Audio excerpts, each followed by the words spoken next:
जब वैदिक काल में अगर आप चले जाएं तो वैदिक काल में आप देखते हैं कि हमारा वर्ण व्यवस्था थी। वर्ण व्यवस्था में समाज को, जब पूरे दुनिया में कहीं भी कोई ज्ञान नाम की चीज़ नहीं थी, लोग जंगलों में घूमा करते थे, तो उस समय भारत में एक वर्ण व्यवस्था थी। और वर्ण व्यवस्था क्या थी? कार्य के आधार के ऊपर समाज को वर्गीकृत किया गया था कि एक समाज का वर्ग क्या होगा जो ज्ञान का काम करेगा, ज्ञान का वितरण करेगा। एक समाज का वर्ग ऐसा होगा जिसका की काम होगा कि पूरे समाज की रक्षा करना। तीसरा वर्ग ऐसा होगा जो समाज में उत्पादन और वितरण का काम करेगा। और चौथा वर्ग हमारा ऐसा होगा जिसका कि कार्य होगा लोगों की सेवा करना और समाज के आधारभूत नींव बनाना।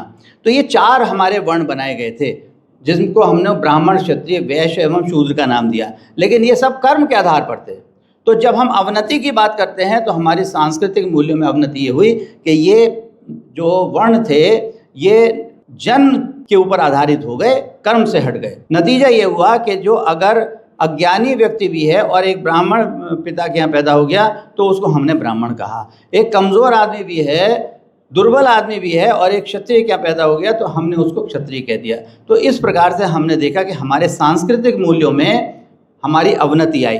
लेकिन उसको सुधारने के लिए हमारे भगवान बुद्ध आए जिन्होंने कि इस वर्ण व्यवस्था को समूल रूप से कहा कि ये वर्ण व्यवस्था की आवश्यकता नहीं है।